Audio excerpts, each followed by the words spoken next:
influye en las concepciones del denominado vivir bien, ¿ya?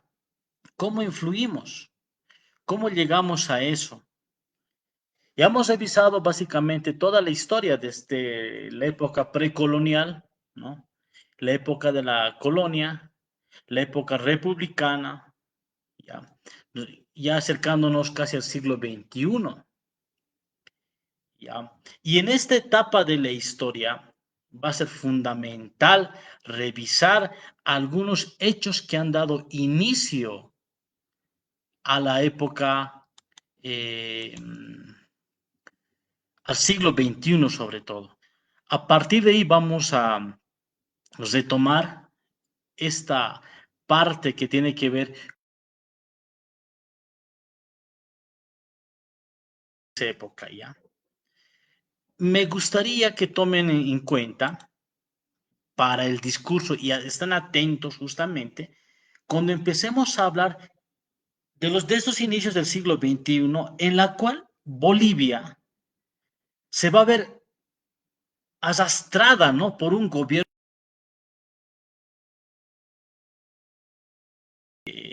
bancerista, ¿ya? Lo llamativo ha sido que en esta época Hugo Banzer Suárez ha ganado, ¿no?, la presidencia, ¿no?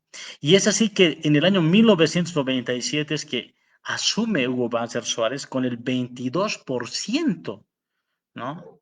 Una relativa mayoría en esa época, ¿ya? Y en segundo lugar estaba Juan Carlos Durán del MNS, y en tercer lugar estaba Remedios Loza de Conciencia de Patria, que era Condepa en esa época, ¿ya? Y en esta época del 97 están cuatro pilares a asumir una etapa histórica de la política boliviana, donde van a estar justamente la oportunidad que se va a vincular con el crecimiento económico, al cual va a hacer referencia Banzer, luego la equidad vinculada al desarrollo humano, ¿ya? Un tercer pilar va a tener que ver con la institucionalidad vinculada a los sistemas democráticos. Se quería descentralizar, ya, escuchen bien esto, ¿ya? Había una tercera opción y una cuarta opción que se había enraizado, un cuarto pilar, en la dignidad vinculada a la lucha contra el narcotráfico, ¿ya? Y es en esa época, ¿ya?, donde van a sustituir el bonosol, ¿ya?, por el bolivida. El bonosol se había dado en la época del MNS, ¿no?, el MNS de Gonzalo Sánchez de Lozada en su primer gobierno, se había dado ya. Que luego van a cambiar el denominativo, le van a llamar Bolivida para la gente más pobre y demás, para que pueda tener un sustento por lo menos mínimo, pero muy, muy mínimo, pero que sea algo, ¿no? Eh, Otro de los hechos que me parece muy interesante en esa época, en el año 1998, es justamente que se lo va a detener a este expresidente chileno que es Augusto Pinochet. Es detenido y se saca a relucir el denominado Plan Cóndor, ¿no? Lo que de alguna manera va a llegar a afectar al expresidente, ya al extinto, ¿no? Ya murió, que es Hugo Banzer Suárez, en esa época, ¿no? El presidente Banzer tenía como aliados en esa época, me acuerdo muy bien, ¿no? Al NFR, ¿no?, de esa época, ¿ya? Tenía aliados al movimiento de izquierda revolucionaria, tenía aliados como la Unidad Cívica Solidaridad y Condepa. Ellos eran sus aliados. Quienes de alguna manera van a decidir la venta del gas, ¿no? Del gasoducto de Gilberto Villarroel y Palmasola por un monto de 130 millones de dólares en esa época, ¿ya? Y lo curioso de esa época y por la cual va a surgir, ¿no?, algunos hechos de esa época, justamente va a ser la privatización. No nos olvidemos que desde el 85 hasta el 2005 eh, se conoce como la época neoliberal, ¿no? Aunque no consolidado en su total. En el año 2000 se va a presentar un punto neurálgico, ¿no? Y que va a dar lugar justamente al cambio de visión en Bolivia. Y justamente, como en la anterior vez habíamos hablado, es el conflicto de la guerra del gas. Entre enero y abril del 2000, el conflicto se va a centrar sobre todo en Cochabamba, como habíamos dicho, ¿no? El problema de la gente, el problema de las bases justamente, ya que han migrado del campo a la ciudad, va a ser el problema de la privatización del agua, como habíamos hablado. Se promulga una ley, la ley 2029, del cual había hablado. Las autoridades municipales en esa época, Manfred Reyes, Villa, que era el alcalde de esa época, que no sé si recuerdan, ¿no? En esa época estaban a la cabeza, ¿ya? Y hay que tomar en cuenta que también en esa etapa de la historia, que estaba al mando de Bolivia, justamente el Gubanse, firman un acuerdo, ¿no? Con la consorcio Bechtel, como les había comentado, para privatizar el agua del departamento de Cochabamba, quien se va a adjudicar, ¿ya? De esa, de esa, de esa, eh, de esa empresa básicamente va a ser Aguas del Tunari, ¿no?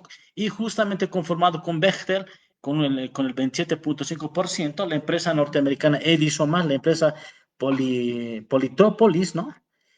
Van a llevar adelante, ¿no? Este tema de la privatización del agua, ¿no?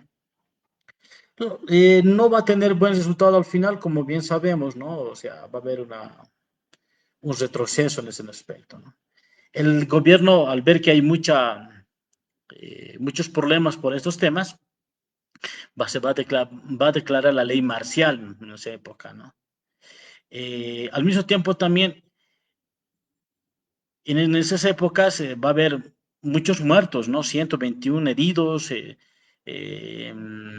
172 encarcelados en esa época, hablamos en la Guerra del Agua, ¿no? Y al no poder justamente contener esa ira del pueblo, ¿no? Al querer privatizar el agua, el gobierno del ADN va a invalidar el contrato con Bechtel. Entonces, en ese tiempo, uno de los grandes que va a relucir de las bases ya, ¿no? Del pueblo, ya no, como siempre ha sido en la época minera, va a salir justamente una figura que es Óscar Olivera, perdón. ¿Quién era el máximo líder, no? ¿Quién va a firmar un acuerdo con el gobierno para el retiro de aguas del Tunari? Y que esos detenidos que en esa época había también se los pueda liberar, ¿ya? Y además de derogar esas leyes, ¿no? Bueno, después de eso va a ser otros problemas de los que va a asumir el Estado, ya, que era, porque la empresa o la compañía Bechtel va a demandar a Bolivia, ¿no? Por un total de 40 millones de dólares, ¿no? En el 2000, entre septiembre y octubre, se va a dar un bloqueo de caminos. Y esto va a ser importante para la construcción de estas teorías, el cual va a aislar, jóvenes, el departamento de La Paz, como también el departamento de Santa Cruz. En el 2000, entre septiembre y octubre, ha creado un colapso económico, jóvenes. ¿Ya?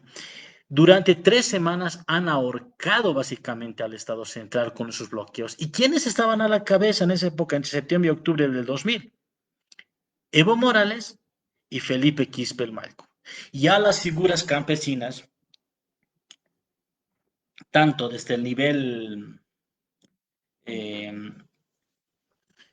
el nivel sindical, ¿no? Y desde el nivel de la comunidad, habían surgido, jóvenes. El proyecto de Banzer era en ese tiempo Coca Cero. Y por supuesto que eso no le va a gustar en esa época, ¿no? Evo Morales y ha salido a hacer este tipo de presión, ¿no? Pero en mayo del 2001 va a suceder otro hecho que es fundamental para la historia boliviana, ¿no? Se confirma que Hugo Vázquez Suárez no tiene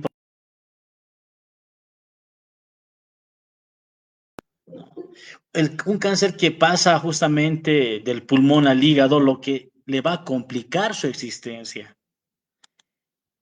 En ese sentido, ya, él decide, ¿no? Y se piensa muy bien y renuncia a la presidencia. Y claro, él va a renunciar luego, creo que el 4 o el 6 de agosto, donde lee su último mensaje, ¿no? A la presidencia. ¿ya? ¿Y quién es ese cargo? Va a ser Jorge Tuto Quiroga Ramírez, ¿ya? Él va, quien jura como presidente, no era su vicepresidente en esa época. Luego, si revisan las estadísticas de ese tiempo, del nivel de aprobación, ¿no? Sale pues realmente de la presidencia terriblemente, ¿no? Hugo Mancier Suárez, porque 79% de desaprobaciones en esa época tenía el expresidente, ¿no? Luego viene, jóvenes, la presidencia de Gonzalo Sánchez, en su segunda presidencia de Sánchez de Lozada, conjuntamente Carlos de Mesa, ¿no? Eh, para llegar a esto, el MNS hace alianzas con el MIR y el NFR, ¿no?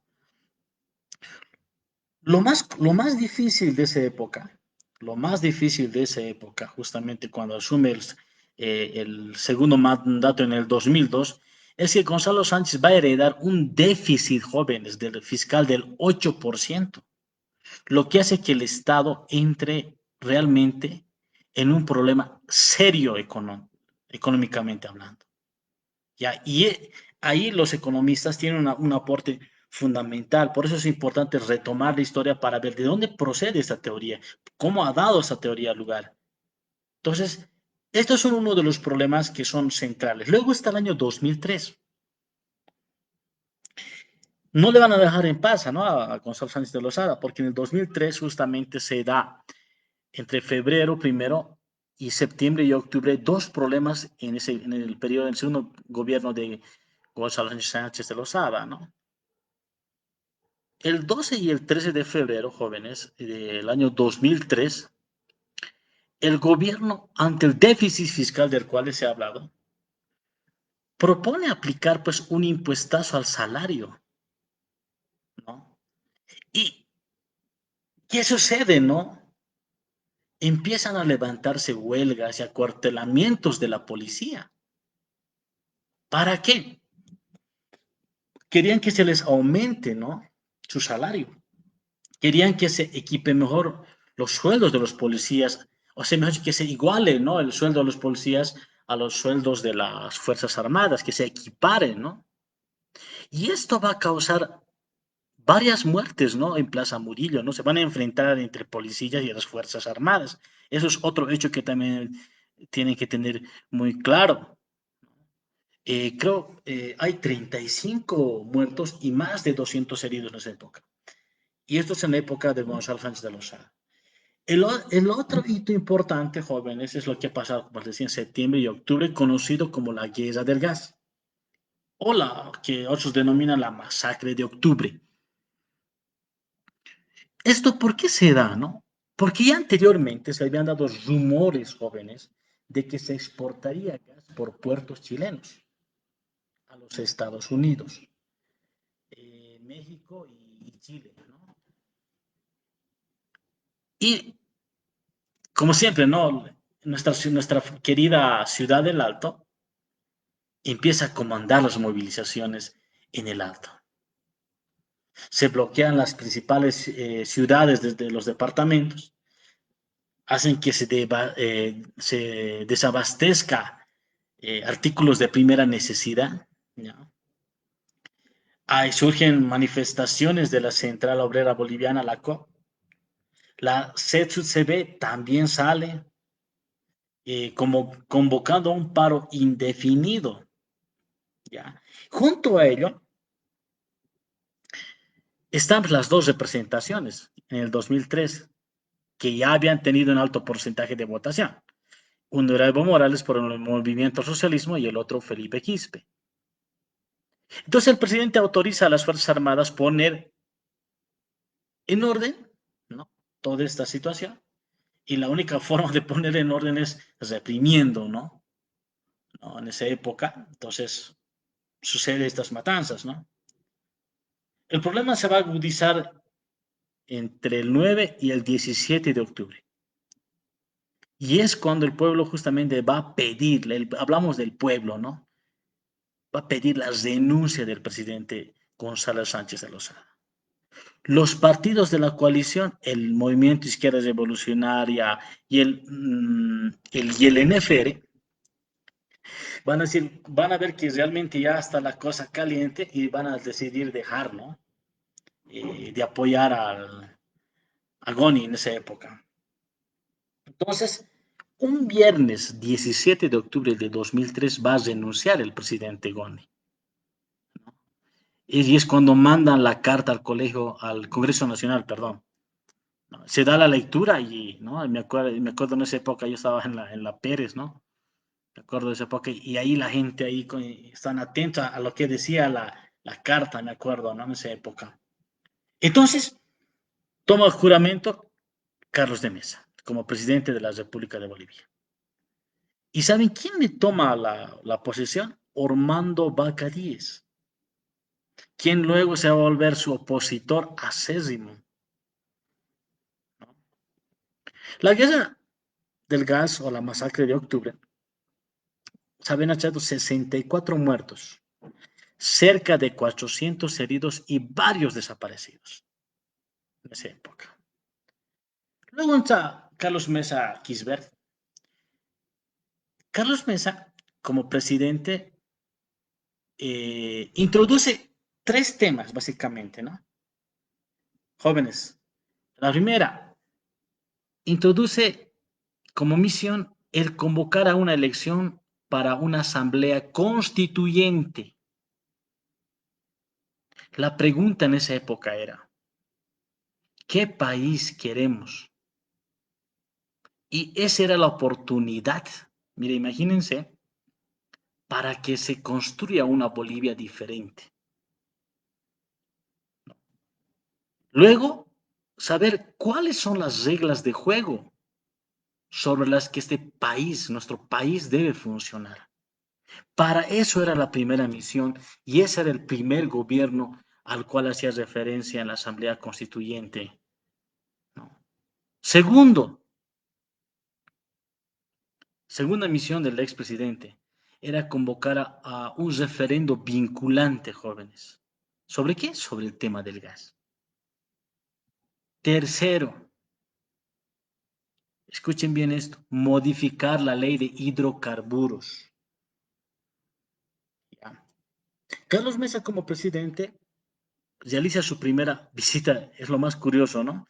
A la ciudad del Alto, en octubre, porque en su primer mandato, el Alto le ha dado todo su apoyo, ¿ya? Y ahí la FEJUVE va a ser central. Y ahí saben, jóvenes, el Estado cerca de los migrantes del campo a la ciudad, el Estado cerca a su gente en esa época, se lanzaba una frase, el expresidente. Decía, mi compromiso es ni olvido ni venganza, decía. Justicia. Era una frase que la había sacado. Pasado este acontecimiento de visitar en ese octubre del 2003 el expresidente, posterior a eso se nombra a su gabinete, ¿no? Y lo curioso de esa época era que era un gabinete armado, que no era pues gente de partidos políticos, ¿no? O de los partidos tradicionales que en esa época había. Y otro hecho importante en su época, por ese mismo octubre, era justamente cuando Carlos de Mesa va a la San Francisco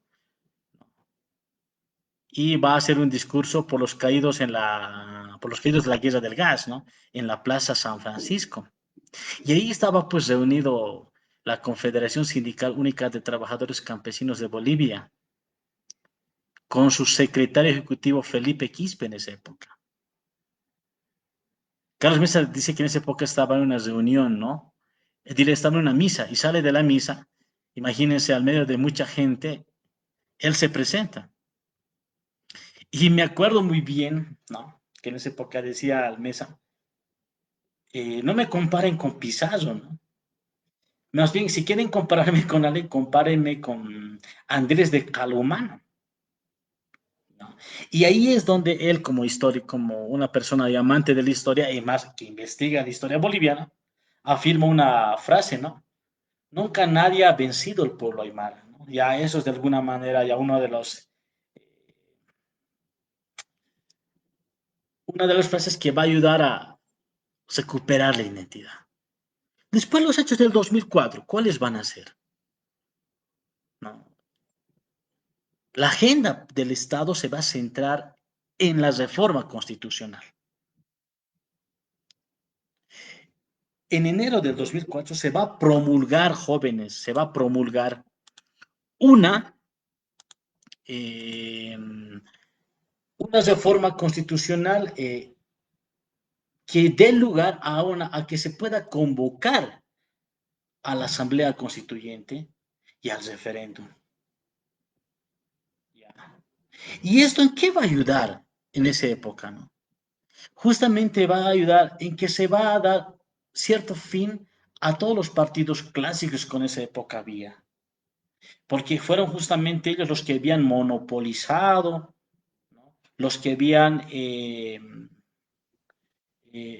bueno, básicamente en torno a ellos giraba, ¿no? Todo el tiempo, ¿no?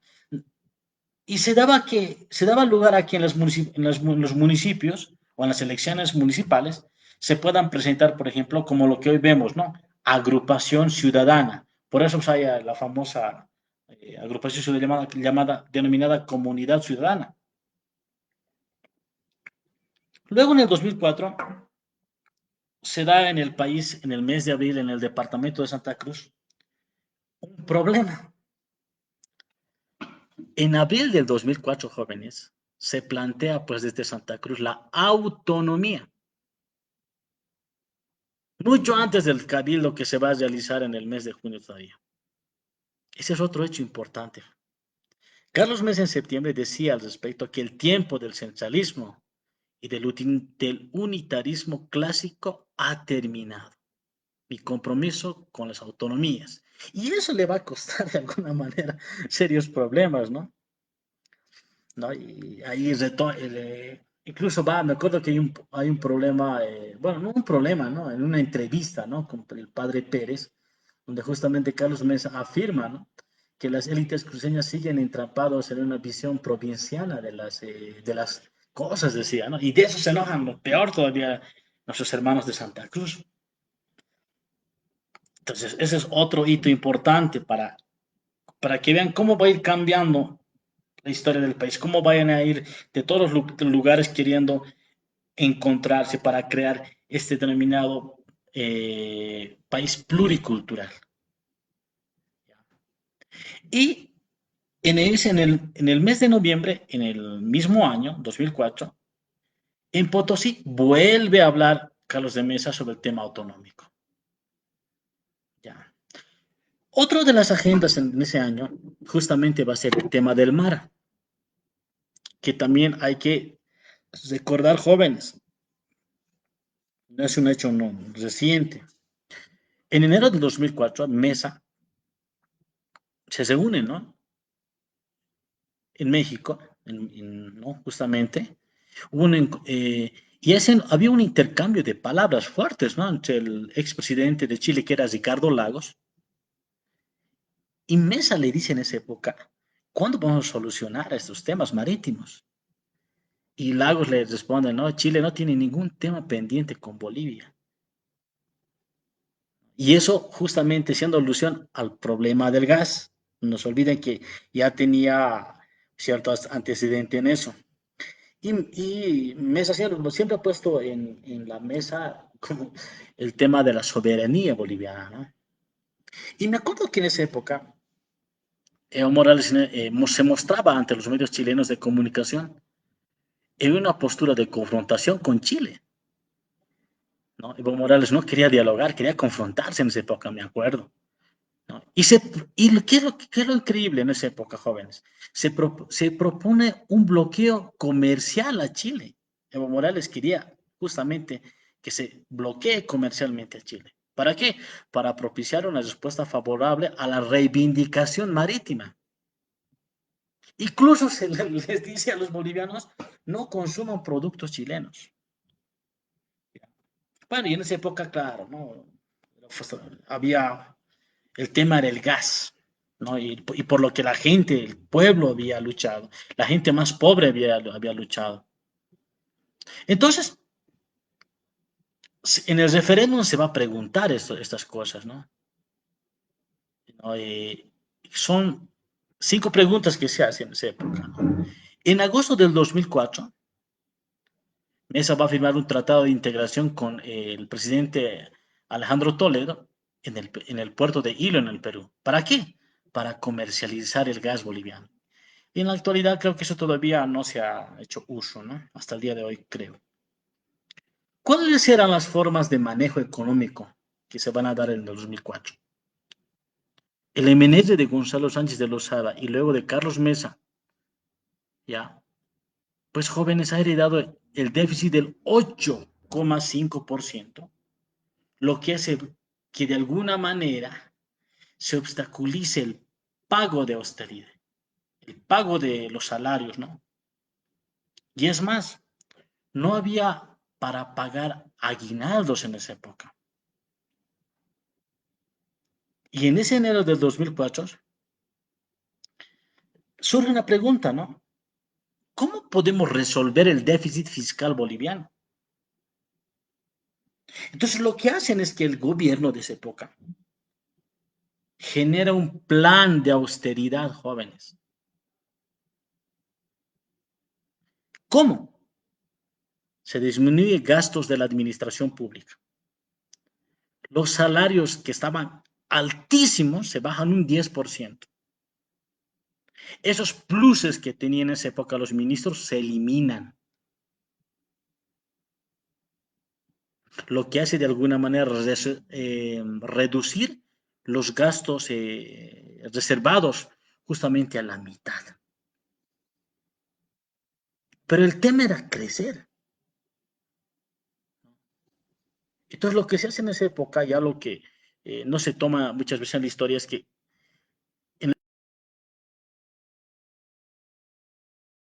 incentivándose justamente a una producción local de las industrias.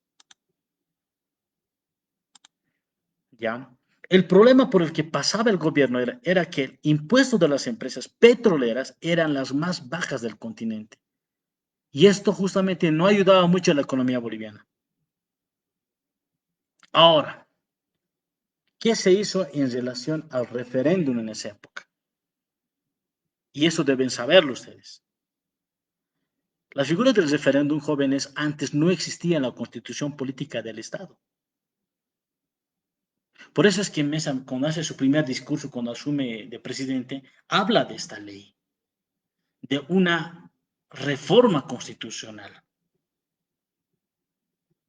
Hay una ley, ¿no? La 2410, justamente, que habla justamente de esta necesidad. Y esa, ¿sabes quién la aprueba? ¿Quién va a aprobar esta reforma constituyente, jóvenes? Jorge Quiroga, o el Tuto, si quiere. Y luego esa se la archiva. ¿Quién lo va a desarchivar esta ley? Justamente va a ser en la época de Mesa, donde se va a cimentar el marco legal. Y el Congreso, en fecha del 20 de febrero del 2004, va a aprobar las nuevas reformas a la Constitución Política del Estado. ¿Dónde, jóvenes? ¿Dónde? Atento con esto, se introduce pues el referéndum y la Asamblea Constituyente en el cuerpo jurídico. El referéndum del 18 de julio del 2004 se va a cimentar en un decreto, que es el 27449, donde van a poner 5 preguntas en ese referéndum. Y entre ellas está justamente, una de ellas es justamente si nosotros los bolivianos estábamos de acuerdo con la abrogación de la ley de hidrocarburos número 1689, que justamente se había aprobado que se había promulgado por Goni, ¿no? Y ahí le da la gente, lo aprueba con el 87% de aprobación. La segunda pregunta justo tenía que ver si estábamos de acuerdo con la recuperación de todos los hidrocarburos en boca de pozo. Y ahí el 92% de la aprobación. La tercera pregunta, ¿no? Si estábamos de acuerdo con refundar yacimientos petrolíferos fiscales bolivianos, refundar, jóvenes. ¿Para qué? Para recuperar esa propiedad. Y el 87% la aprueba. Una cuarta pregunta que se da en ese referéndum era si nosotros bolivianos estábamos de acuerdo con la política del presidente Carlos de Mesa para utilizar el gas como un recurso estratégico para recuperar una salida útil y soberana al Pacífico. La gente en esa época votó con el 55% de aprobación. Entonces, todos estos temas que les estoy mencionando, ya, tiene que verse en la reconstitución, en la constitución, ya, de una Bolivia diferente, que de ahí va a empezar a surgir jurídicamente. Y hay una quinta pregunta que se deben tomar en cuenta, que si los bolivianos estábamos de acuerdo con que Bolivia exporte gas en el marco de una política nacional, es decir, que cubre el consumo de gas para los bolivianos y las bolivianas, que fomente la industrialización del gas en el territorio nacional, que cobre impuestos a las regalías a las empresas petroleras. Y la gente ha dicho con el 62% que sí. ¿Ya? Entonces, todas esas preguntas que salen a relucir, estábamos en esa época, jóvenes. Diversos sectores sociales del país, como la COB, la CTCB, la CO del Alto, en esa época, justamente, y otros partidos como el NFR, el MIR y el ADN, ¿no? Querían, pues, me acuerdo, incluso boicotear el referéndum. Claro, Evo Morales en esa época no quería boicotear el referéndum, pero sí estaba en contra de la pregunta 2 y la pregunta 3 en esa época. Pero los otros partidos como el NFR, el MIR, el ADN, la COBLA, CTCB, la CO del Alto, estaban pues en contra de todo esto. Decían que había falta de legalidad, falta de consistencia en las preguntas. Incluso era muy difícil de entender el lenguaje, ¿no? Pero jóvenes, ha habido este referéndum y aquí comienza de alguna manera eh, los procesos de transformación, ¿ya? Ahí comienzan. Bueno, y después se dan varios acuerdos internacionales en el 2004, ¿no? Con México en el tema, sobre todo en el tema del gas, ¿no? México quería comprar, ahí estaba un presidente que era muy importante, Vicente Fox, ¿no? Que hablaba justamente de una hermandad, ¿no? Me acuerdo en esa época que era importante tomar en cuenta. En el mismo 2004, ¿ya? Incluso en abril, si no me equivoco, se da la venta del gas a la Argentina de 2 millones a 7 millones de metros cúbicos en la época del presidente Néstor Kirchner.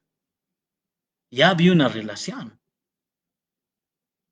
No debemos olvidar esos aspectos, ¿no? Y en octubre incluso, de ese mismo año, se reúnen, ¿no? Mesa con Kirchner en Sucre y dicen, y aumentan la venta de gas a 20 millones de metros cúbicos más.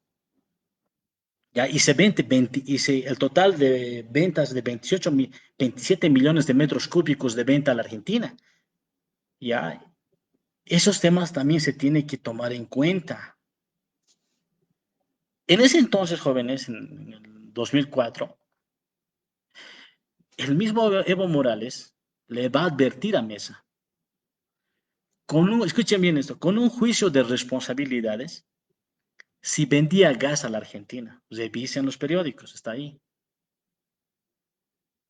Vender gas a la Argentina es como vender gas a Chile, decía él. En abril del 2004 era. Imagínense. Y estaba de presidente Néstor Kirchner. Revisen los periódicos de esa época, van a encontrar esta información. Incluso hubo sectores sindicales afines al MAS, incluso que se oponían al contrato realizado, ¿no? Y había huelgas, incluso marchas, ¿no? El otro tema que se va a dar justamente, hay otros problemas más, ¿no? El problema, el sobreprecio de los hidrocarburos, justamente, que después se va a dar, ¿no? Eh,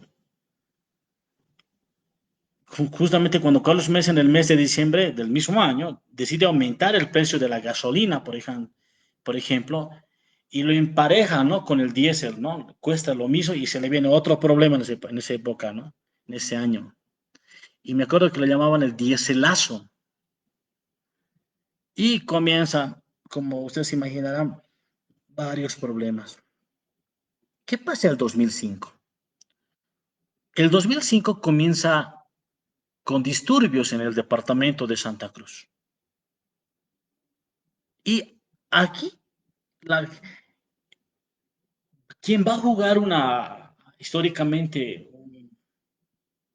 un papel importante va a ser justamente el Comité Cívico de Santa Cruz. ¿Y saben quién estaba a la cabeza? El ex ministro de Janine Áñez, que es Branko Marinkovic, ¿no? Él va a entrar incluso a huelga de hambre en esa época. En ese 2005, incluso, Santa Cruz eh, está sin prefecto, ¿no? Porque Hugo Molina, que era en esa época, va a renunciar. Y aquí, jóvenes, surge con más visibilidad, ¿no? El movimiento campesino. Se va a organizar un cabildo donde van a decir justamente, ya, le decimos sí a las autonomías, como están pidiendo en el Comité Cívico, pero unas autonomías sin las logias cruceñas. Las logias no, decían, ¿no? Había afiches, carteles que decían eso, ya. Y ahí surgen el pueblo étnico de los ayoreos, bien fuerte, ¿no? Diciendo que las logias hacían daño, ¿no? Y además, empiezan a crecer fuerzas políticas que querían separarse, ¿no? Por eso les hablaban del separatismo en esa época, de las logias cruceñas. Los campesinos decían, en esa época, el movimiento campesino decía que era justamente, no era una autonomía verdadera el que se estaba proponiendo, era una autonomía fascista. ¿Ya? Una autonomía donde el campesino no tenía voz ni voto. ¿Ya? Porque esos que estaban en la élite no aceptaban pues esas voces, ¿no? De los campesinos, o que haya ideas contrarias a lo que pensaban estas logias, ¿no? ¿No? Y lo peor es que en esa época ha salido a relucir el tema de la discriminación fuertemente en Santa Cruz en el 2005. Y empieza a crecer una figura, ¿no? Un ente que es la Unión Juvenil Cruceñista. Y en el 2005 ya surge una figura a nivel nacional, gracias a los cabildos que se van a dar, que es la figura del ahora ex gobernador, que es Rubén Costas. Y ahí se afirma que se deben realizar elecciones jóvenes para gobernadores. Claro, y en ese mismo año, en el abril, sale una convocatoria, ¿no? Y en diciembre se lleva estas famosas elecciones del 2005 para gobernador. Luego, en el mismo 2005 también le van a fregar jóvenes nuestra Universidad Pública del Alto, juntamente a organizaciones del Alto, pidiendo, escúchenme bien esto, la nacionalización de los hidrocarburos.